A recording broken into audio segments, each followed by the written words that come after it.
Hello students, physics classes में नीरज शर्मा में आपका स्वागत है। कि लास्ट वीडियो में हम बात कर चुके थे एग्जाम्पल 1, 2, 3, 4 और 5, है ना। यहाँ तक हम कंप्लीट बात कर चुके थे, है ना। तो आज हम नेक्स्ट एग्जाम्पल्स पर हम चर्चा करने जा रहे हैं। ठीक है, चैप्टर अपना वही फर्स्ट चल रहा है।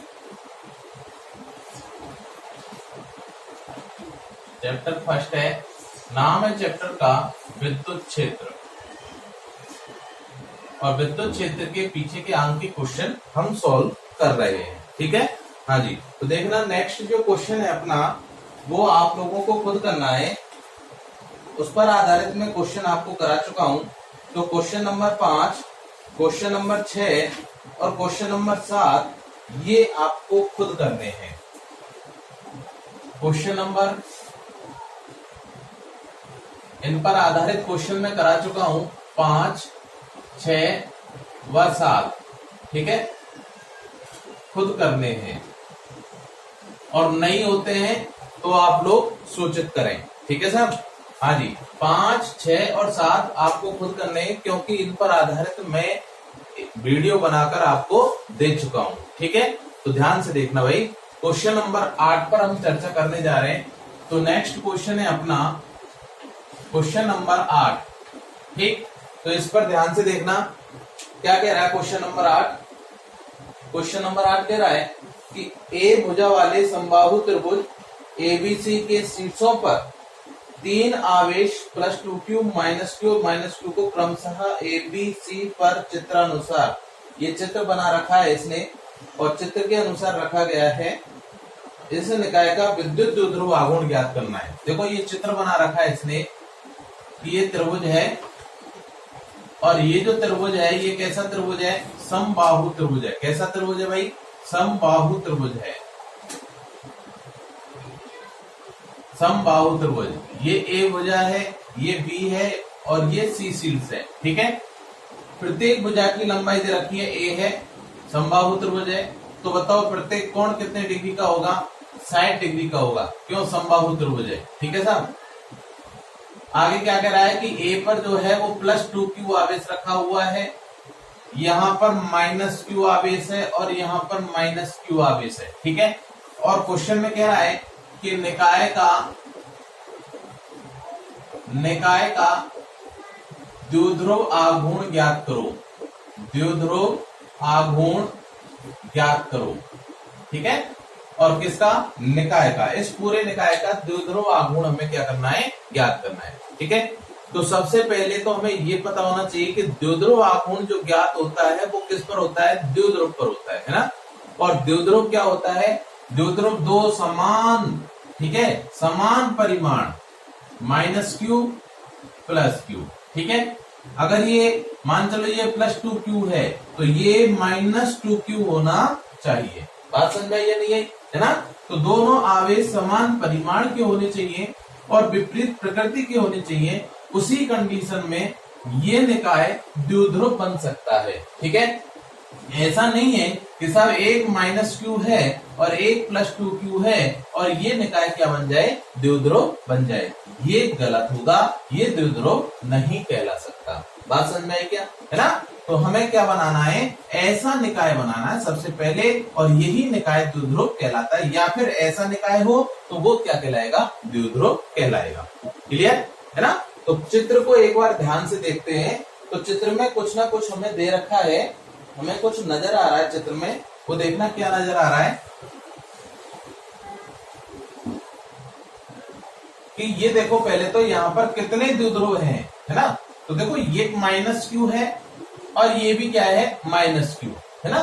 तो क्या बताओ इन दोनों के कारण द्विध्रुव का निर्माण हो सकता है? बोलो, ये -q है और ये भी -q है। क्या इनके द्वारा द्विध्रुव का निर्माण हो सकता है? नहीं हो सकता। क्यों नहीं हो सकता? क्योंकि दोनों समान परिमाण के हैं लेकिन विपरीत प्रकृति के नहीं है। बात समझ में ये नहीं है? क्लियर है ना। तो ये द्विध्रुव का निर्माण नहीं कर सकते। ठीक, तो इसका मतलब एक कंडीशन तो हमारी कैंसिल हो गई कि साहब बी और सी के कारण तो द्विध्रुव बनेगा ही नहीं। ठीक, अब देखते हैं किसके कारण? ए और सी के कारण। तो देखना ए और सी के कारण द्विध्रुव का निर्माण हो सकता है क्या? नहीं हो सकता। क्यों? क्योंकि ये +2q है और ये -q है। ऐसे इसके कारण हो सकता है क्या? इसके कारण भी नहीं हो सकता। बात समझ में आई या नहीं है ना?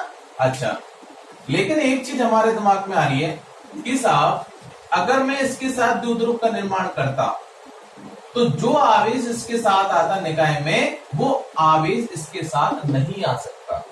नहीं यही बात समझ में? क्यों? क्योंकि इसने इसका आवेश चुरा लिया। द्विध्रुव का निर्माण होगा तो पूरे निकाय में दोनों आवेश आएंगे। अब ये तो है नहीं कि साहब वो आवेश इसके साथ भी संबंध रख ले और इसके साथ भी रख ले। तो एक आवेश दो निकाय का निर्माण नहीं कर सकता, एक आवेश एक ही निकाय का निर्माण करेगा। बात समझ में आई? ठीक। तो इसका मतलब ये +2q है, तो क्यों ना इस +2q को मैं दो भागों में डिवाइड करूं कि ये +q और ये +q। तो कितना हो जाएगा +q और +q? बताओ कितना होगा? 2q हो जाएगा। नहीं यही बात समझ में? +q और +q कितना होगा? +2q हो जाएगा। बात समझ में आ गई? इसका मतलब +2q को मैंने 2q में विभाजित कर दिया, है ना? और दोनों आवेश इसी सिरे पर रखे हुए हैं।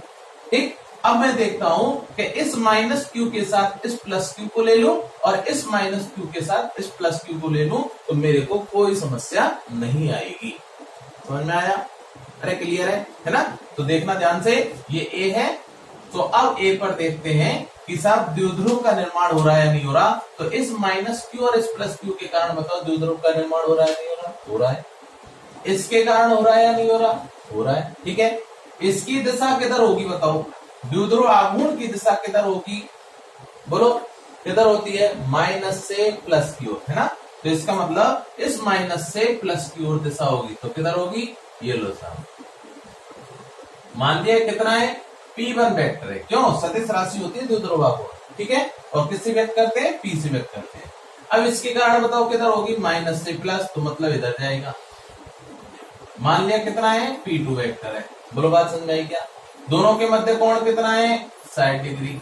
क्यों? शीर्ष अभिमुख कोण है। ठीक है। तो इनका परिणामी कहाँ होगा? मध्य में होगा। तो ये परिणामी हम ज्ञात कर लें तो वही परिणामी क्या होगा? इस पूरे निकाय का द्विध्रुव आघूर्ण कहलाएगा। बोलो ये बात समझ में आगे?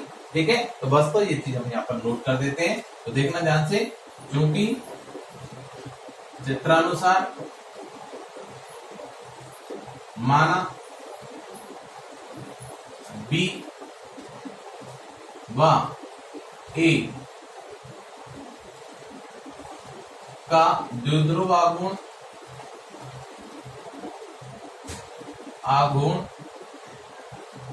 P1 वेक्टर एवं C व A का द्विध्रुव आघूर्ण P2 वेक्टर हो, तब इनका परिणामी द्विध्रुव आघूर्ण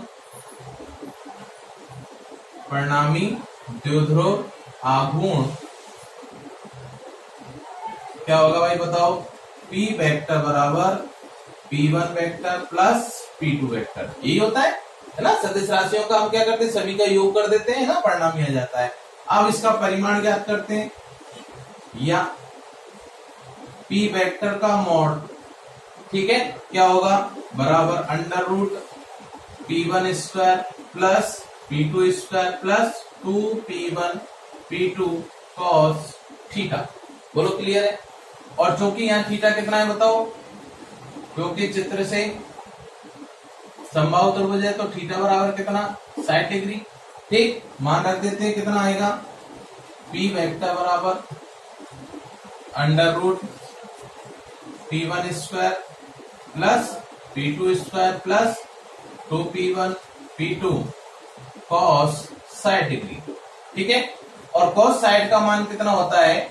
बोलो cos 60 का मान कितना होता है? 1/2 होता है। ठीक है। कितना होता है? 1/2 मान रख देते हैं, या P वेक्टर बराबर √P1 square plus P2 square plus 2P1 P2 cos 160 का मान 1/2। 2 से 2 गया, क्या बच गया? P बराबर P1 square plus P2 square plus P1 P2, 2 से 2 गया। ठीक, अच्छा अब देखना ध्यान से, इसको समीकरण दे देता हूं मैं ए, क्योंकि देखना ध्यान से, विद्युत द्विध्रुव आघूर्ण की परिभाषा से क्या होता है द्विध्रुव आघूर्ण, बताओ। P1 वेक्टर बराबर क्या होगा, दोनों आवेशों में किसी एक आवेश का परिमाण क्या है, Q, सही है, एवं बीच की दूरी, तो बीच की दूरी कितनी है बताओ, परिमाण ही लिख देता हूं सीधे, कितनी है बीच की दूरी दोनों के मध्य, a है, ना कि 2a लिखेंगे, ठीक है, a मानिए तो a लिखेंगे, a, ठीक है। इसी प्रकार एवं P2 वेक्टर, P2 का मान कितना होगा बताओ, इसका मान भी वही Q, तो इसका मतलब Q, और दूरी कितनी है a, बोलो सही है। अर्थात क्या निकल के आ रहा है यहां से, P1 बराबर P2, ठीक है, और इस P1 बराबर P2 को, ठीक है, ये समीकरण दे दिया मैंने 2, बोले बात समझ में आई या नहीं है ना। तो यहां पर समीकरण 1 में P1 के स्थान पर P2 रख दो या P2 के स्थान पर P1 रख दो, है ना। तो देखना ध्यान से, क्या कर देता हूं मैं, 2 से मान 1 में रखने पर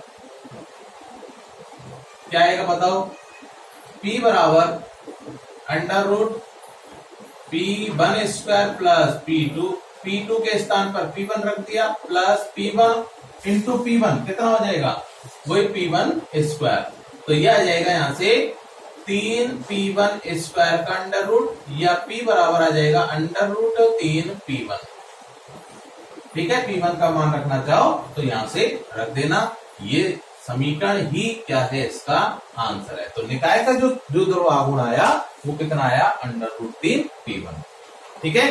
तो आई थिंक यहाँ ये क्वेश्चन जो है वो आपको अच्छे से समझ में आ गया होगा, है ना। तो इसका स्क्रीनशॉट ले लेना और एक बार इसको फटाफट गहरी निकाल सके।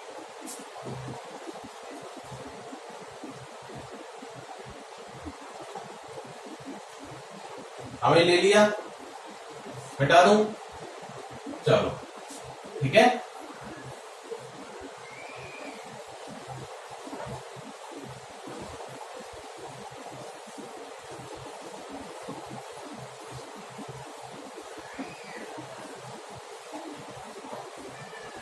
नेक्स्ट क्वेश्चन की हम बात करते हैं। अगला जो क्वेश्चन है, क्वेश्चन नंबर 9। क्वेश्चन नंबर 9 भी बहुत सरल है। इस पर आधारित क्वेश्चन जो है चौथा वो हम करा चुके हैं, है ना, लेकिन फिर भी समझा देता हूं। देखना ध्यान से कि ये कह रहा है कि 2 समान छोटी गेंदें हैं और प्रत्येक गेंद का द्रव्यमान स्मॉल m तथा प्रत्येक पर आवेश स्मॉल q सिल्क के धागों से चित्र के अनुसार लटकाई गई है। इनके मध्य दूरी x है, धागों के मध्य 2 थीटा कोण है। तो साम्य स्थिति की स्थिति में x का मान ज्ञात करो। ये कह रहा है क्वेश्चन। ये डायग्राम दे रखा है हमें क्वेश्चन के अंदर कि एक दृढ़ आधार है और इस दृढ़ आधार से धागे सिल्क के 2 धागे हैं। उन धागों से 2 आवेशों को लटकाया गया है। दोनों समान प्रकृति के होंगे तो दोनों के मध्य क्या होगा, प्रतिकर्षण होगा। और प्रतिकर्षण के दौरान दोनों एक दूसरे से x दूरी पर क्या हो गए, प्रतिकर्षित हो गए।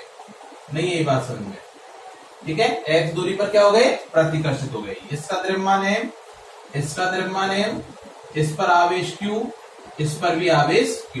बोलो ये बात समझ में आई क्या, है ना। दोनों में प्रतिकर्षण हुआ और दोनों के मध्य जो कोण था वो कितना था, 2 थीटा बता रहा है। ये कितना बता रहा है, 2 थीटा। और इस 2 थीटा का जो मान है वो कितना है, 10 डिग्री है। कितना है, 10 डिग्री, ठीक है। तो देखना इस पर जो प्रतिकर्षण बल लगेगा वो कितना लगेगा, बस वही काम करना है जो हमने पहले उस क्वेश्चन में किया था। तो प्रतिकर्षण बल इसके कारण इस पर इस तरफ लगेगा, ठीक है, F वेक्टर। और इसके कारण इस पर इधर लगेगा F वेक्टर। बात समझ में आई क्या। तो हम किसी एक को ही पकड़ेंगे। दूसरी बात, द्रव्यमान दे रखा है तो इसका मतलब इस पर भार बल लगेगा, वो किधर लगेगा, नीचे की ओर लगेगा, mg। बोलो ये बात समझ में आई क्या। और टेंशन जो लगेगी, डोरी से बंधा हुआ है तो टेंशन किधर होगी, ऊपर की ओर होगी। ये लो साहब, ठीक है। यहां से देखें तो ये कोण 2 थीटा है पूरा, तो ये आधा कोण कितना बचा, थीटा। इसको मैं ऊपर तक बढ़ा दूं, क्या करते हैं बताओ, यहां पर बलों का संतुलन करना है मुझे, क्या करना है, संतुलन, है ना। तो संतुलन की अवस्था में क्या होगा, इस पर लगने वाले सभी बल, है ना, एक दूसरे के विपरीत है, तो वो परिमाण में समान और दिशा में विपरीत होंगे। संतुलन में जो है वो ऊपर लगने वाला और नीचे वाले के बराबर होगा, और इधर लगने वाला इधर के बराबर होगा। तो टी को हम क्या करें, घटकों में विभाजित कर दें। तो ये थीटा कोण, तो बताओ ये वाला कोण भी क्या होगा, थीटा होगा, क्यों, जेड की आकृति बन रही है। तो टी का इस दिशा में घटक बोलो क्या होगा, टी कॉस थीटा। टी का इस दिशा में घटक बोलो टी साइन थीटा। बोलो ये बात समझ में आई या नहीं आई, है ना। तो देखना ध्यान से, चित्रानुसार डायरेक्ट कर रहा हूं मैं इसको, क्यों, मैं करा चुका हूं पहले ऐसा क्वेश्चन। चित्र से क्या होगा भाई, चित्र से साम्यावस्था की स्थिति में, साम्यावस्था की स्थिति में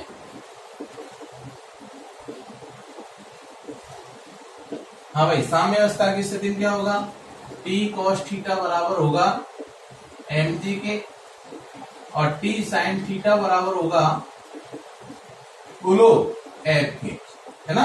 और एफ किसके बराबर है, के, ये भी क्यू, ये भी क्यू, क्यू स्क्वायर बटे एक्स स्क्वायर, सही है।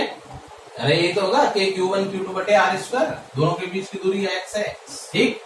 ये समीकरण नंबर 1, ये समीकरण नंबर 2। तो समीकरण 2 में 1 का भाग देने पर, 1 का भाग देने पर क्या आ जाएगा, टी साइन थीटा बटे टी कॉस थीटा बराबर होगा किसके, के क्यू स्क्वायर बटे एक्स स्क्वायर, LHS LHS, ठीक है, और बटे mg। तो mg कहाँ जाएगा, यहां आएगा बटे में। बोलो बात समझ में आई क्या, ठीक है।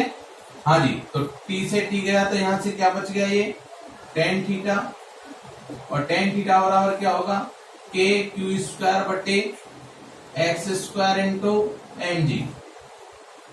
अब यहां समझने लायक जो इंपॉर्टेंट बात है वो अब मैं बताने जा रहा हूं, यहाँ देखना भाई ध्यान से।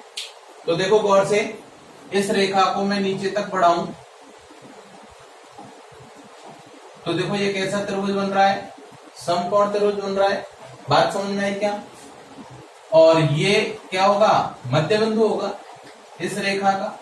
जब ये पूरी दूरी x है तो बताओ ये आधी कितनी होगी, यहाँ पर x/2।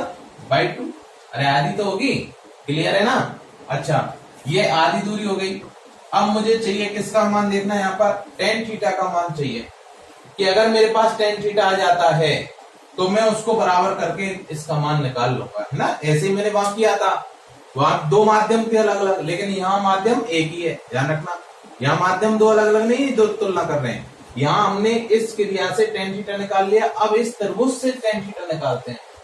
अब देखना हमारे पास दे क्या रखा है, पहले ये दो क्या दे रखा है, ये थीटा कोण, ये लंब, है ना 90 डिग्री। तो बताओ ये भुजा कौन सी होगी, ये वाली, जिस भुजा पर थीटा और लंब दोनों होते हैं 90 होते हैं, वो कहलाती है आधार। तो ये क्या होगी, आधार, है ना। और ये भुजा क्या होगी, ओ ए मान लिया और ये बी मान लिया। तो बताओ ए ओ कौन सी भुजा होगी, लंब होगी, और ये भुजा क्या होगी, कर्ण। तो अपने पास है क्या, क्या है अपने पास, लंब है, क्या है, लंब है। बात समझ में आई, ठीक है। और ये दोनों भुजाएं भी क्या दे रखी है, समान लंबाई की दे रखी है, और इनकी लंबाई भी हमें दे रखी है, कितनी है, एल है ना। ये दोनों भुजाएं लंबाई की है, समान लंबाई की, ये भी एल और ये भी एल। इसका मतलब अपने पास लंब और कर्ण दोनों है, ठीक है। अब देखना ध्यान से, थीटा का जो मान है वो कितना होगा, यहां से देखो ये 10 डिग्री है, तो थीटा कितना होगा, 5 डिग्री होगा। कितना होगा, 5 डिग्री। और 5 डिग्री जो कोण है वो कितना होता है, बहुत छोटा होता है ना। और एक चीज बताई थी, जब थीटा अल्प होता है तो उस कंडीशन में क्या होता है, तो देखना, क्योंकि यहां थीटा अत्यल्प है तब, और जब थीटा अल्प होता है तो उस कंडीशन में मैंने बताया था साइन थीटा लगभग बराबर होता है थीटा के, टेन थीटा भी लगभग बराबर होता है थीटा के, लेकिन कॉस थीटा लगभग बराबर होता है 1 के। इसका मतलब ये दोनों मान क्या होंगे, एक दूसरे के बराबर होंगे। क्यों, साइन थीटा भी थीटा के बराबर है और टेन थीटा भी थीटा के बराबर है। क्लियर है ना। जब थीटा अल्प होता है ना, क्यों, साइन 0 0 होता है, साइन टेन 0 भी 0 होता है, लेकिन कॉस 0 का मान 1 होता है। ठीक, तब टेन थीटा लगभग बराबर होगा साइन थीटा के, और साइन थीटा कितना होगा बताओ, यहां से लंब बटे कर्ण, ये तो होगा। और लंब कितना है, ओ ए, और कर्ण कितना है, ए, और ये मान लिया एस। ठीक है, ओ ए का मान कितना है, x/2, और ए एस का मान कितना है, एल। बोलो क्लियर है ना। तो इसका मतलब टेन थीटा कितना आ गया यहां से, x/2l। ये समीकरण आ गया अपने पास, या टेन थीटा बराबर आ गया अपने पास x/2l। समीकरण नंबर 4। ठीक है, तो 3 और 4 से तुलना कर दो। ठीक, क्या हो जाएगा यहां से देखना, समीकरण 3 व 4 की तुलना से क्या होगा, ये भी टेन थीटा, ये भी टेन थीटा, इसका मतलब ये इसके बराबर हो जाएगा। तो ये आ जाएगा यहां से x/2l बराबर kq² बट्टे x² इंटू mg। ठीक है, x² को इधर ले जाओ, 2l को इधर ले जाओ, तो यहां से आ जाएगा x² बराबर kq² इंटू 2 इंटू l बट्टे mg, और x² इंटू x कितना होगा, x की घात 3। ठीक है, तो यहां से हम x का मान ज्ञात कर लेंगे। इसका करेंगे हम फिर क्या, या x बराबर आ जाएगा घन q, है ना, या फिर घात में 1/3 पूरे की 2kq² इंटू l बट्टे mg, और इसकी घात 1/3। ठीक है, यही दूरी हमें निकालनी थी। बात समझ में आई क्या, है ना। अब इन सारी वैल्यू को अगर हमें देता है तो हम मान रखेंगे, और मान रख के मान सॉल्व कर सकते हैं। क्लियर है ना। तो यहां तक ये क्वेश्चन अपना कंप्लीट हो चुका है। ठीक है, तो आई थिंक समझ में आया होगा, है ना। तो इसका स्क्रीनशॉट ले लेना, समझ के देखो एक बार।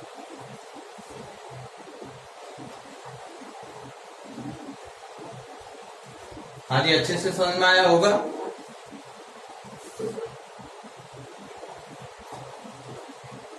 हाँ जी, चलते हैं नेक्स्ट क्वेश्चन की ओर। मिटा देता हूं ये।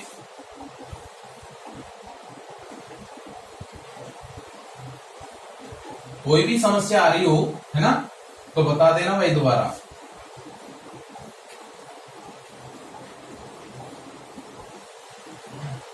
पांच, 6, 7 क्वेश्चन खुद करना, है ना, क्योंकि इन तीनों क्वेश्चन पर आधारित मैं आपको वीडियो दे चुका हूं।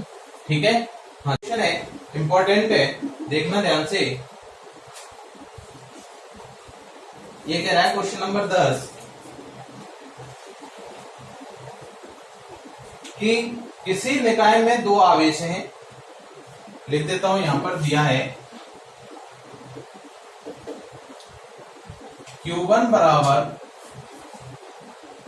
2.5 गुणा 10 की घात -7 कूलम, 2.5 गुणा 10 की घात -7 कूलम, एवं Q2 बराबर दे रखा है -2.5 गुणा 10 की घात -7 कूलम।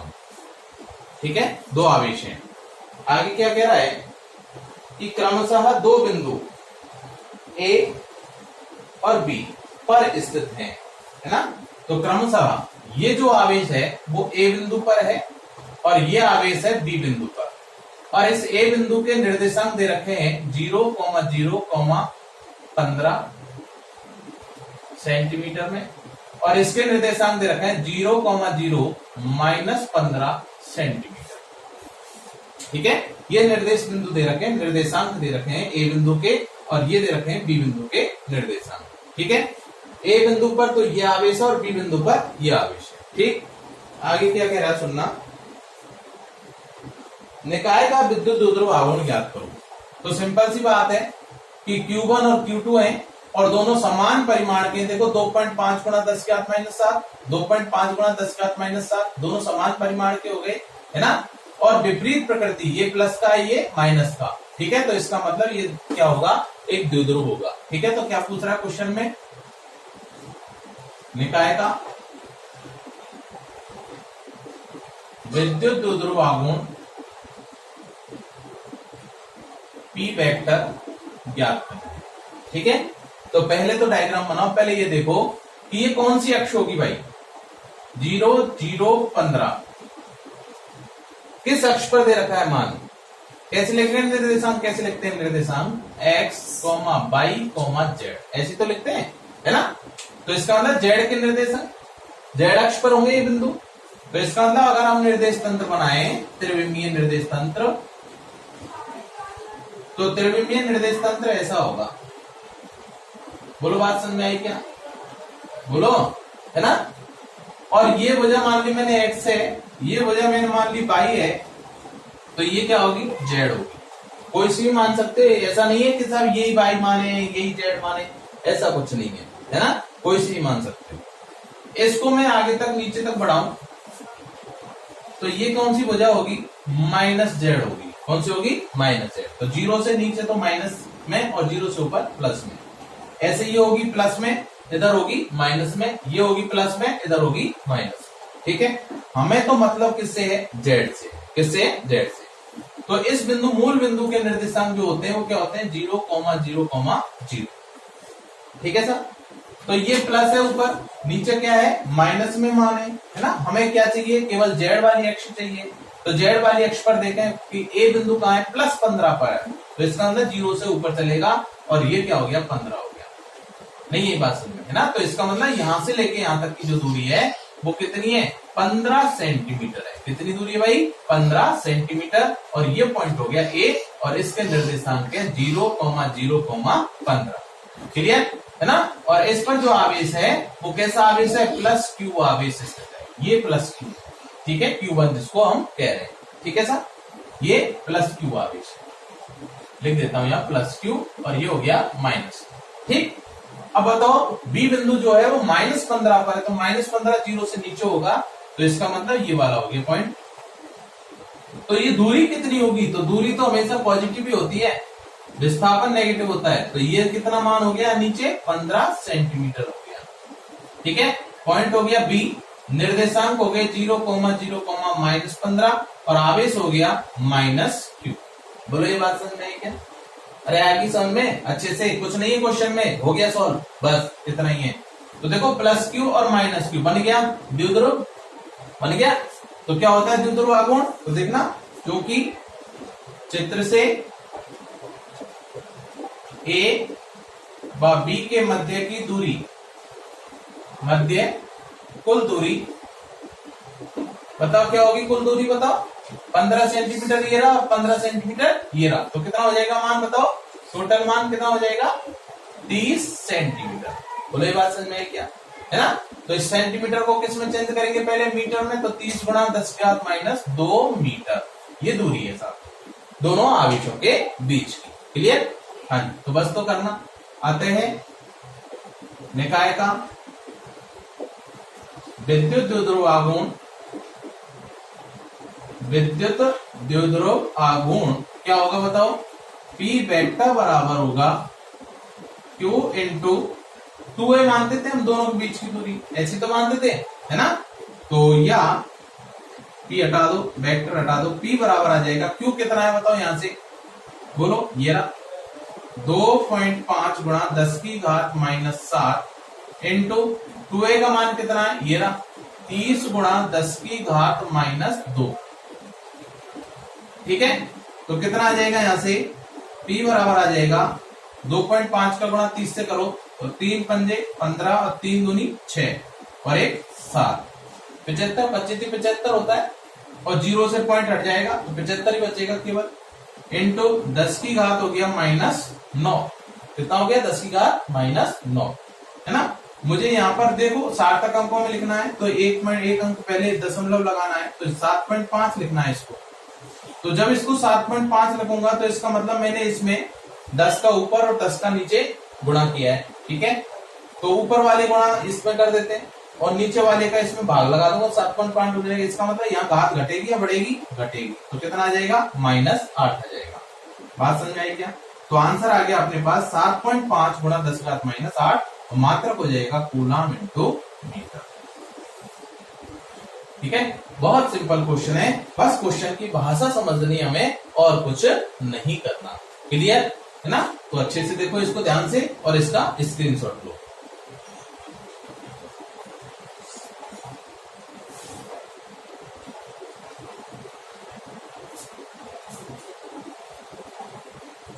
हाँ जी, ले लिया। तो देखना ध्यान से, अपने जो क्वेश्चन है वो 10 कंप्लीट हो चुके हैं, है ना, जिसमें से मैंने ये कहा है कि 5, 6 और 7 इन तीनों की वीडियो जो है लेक्चर, इन पर आधारित क्वेश्चन मैं आपको दे चुका हूं, है ना, उनको सॉल्व करना। ठीक है, आगे एक वीडियो और बनाएंगे इस पर आधारित। ठीक है, तो इससे आगे भी जो क्वेश्चन है ना, वो कौन कौन से हैं वो सुनना। क्वेश्चन नंबर 11, क्वेश्चन नंबर 12 और 13, है ना। तो ये क्वेश्चन नंबर 11, 12 और 13 और 14वां भी देखना भाई। ठीक है, ये भी मैं करा चुका हूँ, निकाय संतुलन वाला। ठीक है, तो इन पर आधारित ये क्वेश्चन आपके बनते हैं, तो इन क्वेश्चनों को आप सॉल्व करना। ठीक है, और लास्ट का एक क्वेश्चन बचेगा, उस क्वेश्चन पर मैं वीडियो बनाऊंगा और एक आध क्वेश्चन और दूंगा आपको, है ना। तो उस क्वेश्चन के आधार पर आपका ये चैप्टर बिल्कुल कंप्लीट हो जाएगा। ठीक है, किसी को भी कोई समस्या आती है तो आप लोग कमेंट्स करना। ठीक है, यहां तक बात को अपनी को पहुंचाना। ठीक है, जिससे कि मैं उस पर अमल करके आपकी मदद कर सकूं। ठीक है, धन्यवाद।